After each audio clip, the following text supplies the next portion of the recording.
దడుసుకునే super story Sasikala Ilavarasi. వేల కోట్ల రూపాయల ఆస్తులకు అధిపతులు, వదిన మరదళ్ళు. తమిళ రాజకీయాల్ని కనుచూపుతో శాసించిన మహిళలు సాదాసీదా ఖైదీల్లా పరస్పర జైలు గదుల్లో నేలపై పడుకున్నారు. ఇచ్చిన గంజి తాగారు, పెట్టిన చపాతీ తిన్నారు. సరే, వాళ్లతో పాటు ఆ సెల్లలో ఎవరు ఉన్నారో తెలుసా? అంటే రూమ్మేట్, సెల్మేట్. షాక్ తినకండి. కేడి కెంపన్న అలియాస్ యశోదమ్మ ఉరఫ్ సైనైడ్ మల్లిక దేశంలోని మొట్టమొదటి ఉమెన్ సీరియల్ కిల్లర్. అవును, అక్షరాల ఆమె నొటేరియస్ కిల్లర్. 6 మహిళల్ని సైనైడ్ ఇచ్చి చంపేసింది. 2007లో అరెస్ట్ అయింది. 2010లో ఉరిశిక్ష విధించారు. తర్వాత 2012లో దాన్ని యావజ్జీవానికి తగ్గించారు. ఇంకాస్త వివరాలు కావాలంటే ఆమె భర్త ఓ వృత్తి టైలర్, 2 బిడ్డలు, ఓ కొడుకు. ఓ బిడ్డ ఫ్యాషన్ డిజైనింగ్లో డిప్లొమా హోల్డరు, ఇంకో బిడ్డ ఎంఏ, ఇంకో బిడ్డ ఎంఏ. కొడుకు కారు డ్రైవర్. ఏదో మోసం కేసులో తొలిసారి జైలుకు పోయిచ్చింది. ఇక పోలీసులన్నా, జైలన్నా, కోర్టులన్నా భయం పోయింది.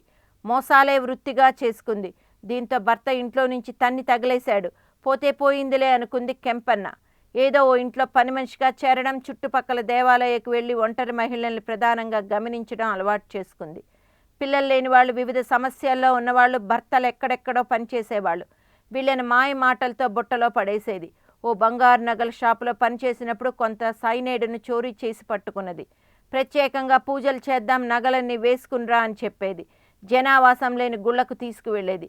ప్రసాదంలోనో తీర్థంలోనో సైనైడ్ కలిపేసి ఇచ్చేది. తర్వాత తాపీగా నగలు ఒలుచుకుని వెళ్ళిపోయేది. ఇలా ఒకరు కాదు, ఇద్దరు కాదు, 6గురిని హతమార్చింది. అది అధికారిక లెక్క. పోలీసుల వివరాలకు ఎక్కనివి ఉండొచ్చు. ఇదండి ఈ సైనైడ్ అంటే సైలెంట్ కిల్లర్ మల్లిక కథ.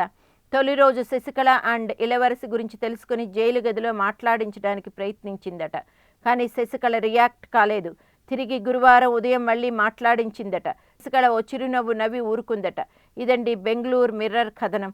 సరే, ఈమెకు ఎలాగో ఫస్ట్ క్లాస్ ఖైదీ సౌకర్యాలు ఇవ్వడానికి కోర్టు అంగీకరించలేదు కాబట్టి ఇక ఆ సైనైడ్ కిల్లర్, సైలెంట్ కిల్లర్తో సావాసం తప్పదు కొన్ని రోజులు. కనీసం చెన్నై జైలుకు మారే వరకైనా సైనైడ్ మల్లికతో కాస్త మంచిగానే ఉండక తప్పదు కూడా. నీకు నాకు తేడా ఏముంది? నువ్వు నాలాగే సైలెంట్ కిల్లర్వే కదా అని కడిగేసి దులిపేసి చెడామడా నిలదీసే ప్రమాదం ఉంది. ఎందుకంటే ఆల్రెడీ ఒకసారి ఉరిశిక్ష పడి రాటుదేలిన క్యారెక్టర్ అది. అన్నట్టు విషయం చెప్పడం మర్చిపోయా. శశికళ ఇళవరసికి 4 ఏళ్ల శిక్ష విధించారు కదా. నిజంగా ఎన్నేండ్లు జైల్లో ఉండాలి? ఇండియన్ ఎక్స్ప్రెస్ కథనం ప్రకారం వాళ్ళు ఆల్రెడీ 35 రోజులు గతంలోనే జైల్లో ఉన్నారు. రకరకాల రెమిషన్స్ కలిపితే 451 రోజుల మేరకు తగ్గించి ఉంచినట్ట. అంటే గడువుకు 1.5 ముందే బయటపడతారనమాట. ఆ తర్వాత కొందరికి దబిడి దిబిడేనా అని ఇండస్ట్రీ వర్గాలు విశ్లేషిస్తున్నారు.